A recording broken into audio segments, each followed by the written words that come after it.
ایک مومن کہتا ہے میری ماں بڑی بد اخلاق تھی، بوڑھی ہو گئی، نابینا بھی تھی،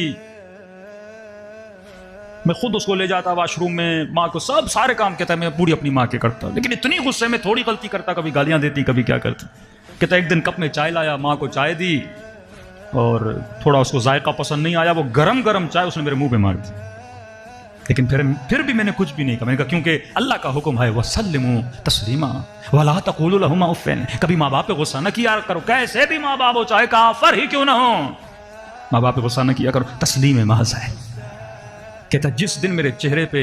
چائے پھینکی گئی اسی رات میں نے خواب میں امام حسین کی زیارت نصیب ہوئی۔ ہاں ایسے تو اجر نہیں ملتا، وہ جواب جسے امام حسین اس کے سلام کا جواب دیتے ہیں۔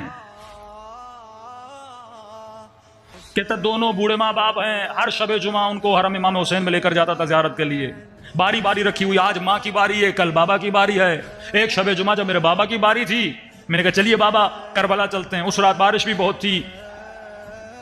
ماں نے کہا کہ میرے لال آج مجھے لے کر چل، بابا نے کہا میری باری ہے، آپ اگلے ہفتے چلے جانا۔ اب جب آدمی بوڑھے بوڑھے ہو جاتے ہیں تو ضد انسان میں بہت آ جاتی ہے، نہیں کہا مجھے لے کر چل، وہ باپ نے کہا مجھے لے کر چل، ماں کو کہا ویٹ کریے، ماں نے کہا نہیں مجھے یہ لگتا ہے اگلے ہفتے تک میں زندہ نہیں رہوں گی، بس میرے دل میں آ گیا میں زندہ نہیں رہوں گی، مجھے مولا کی زیارت کرانے لے چل۔ اب کروں تو کیا کروں؟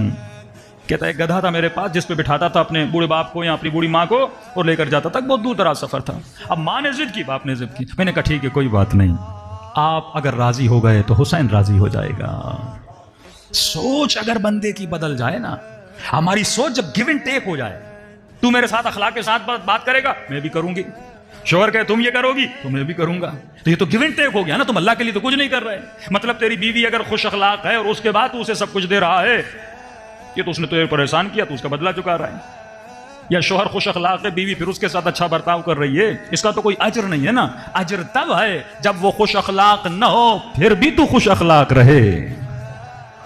روابط کو ایسے بنا دیا جاتا ہے، اللہ کے ساتھ بھی ہمارا رابطہ یہی ہے، جب تک دیتا رہتا ہے الحمدللہ الحمدللہ، تھوڑی سی مصیبت آتی ہے خدا ساری مصیبتیں ہمارے لیے، ماتم بھی ہم کریں، مجلس میں بھی ہم جائیں، اللہ کا ذکر بھی ہم کرتے ہیں، سب کچھ، میں بے اولاد کیوں ہوں، میں بیمار کیوں ہوں، میں فقیر کیوں ہوں، یعنی گیو اینڈ ٹیک ہم کرتے رہتے ہیں اللہ سے۔ اور قرآن میں خدا کہتا ہے کہ جب دیتا ہوں شکر کرتے ہیں، جب لیتا ہوں آہو بکا کرتے ہیں۔ آواز آتی ہے ان شکرتم لازیدنکم وان کفرتم وان عذابی لشدید، اگر شکر کرے گا مصیبت میں بھی نعمت میں بھی میں بڑھا بڑھا کر تجھے دوں گا،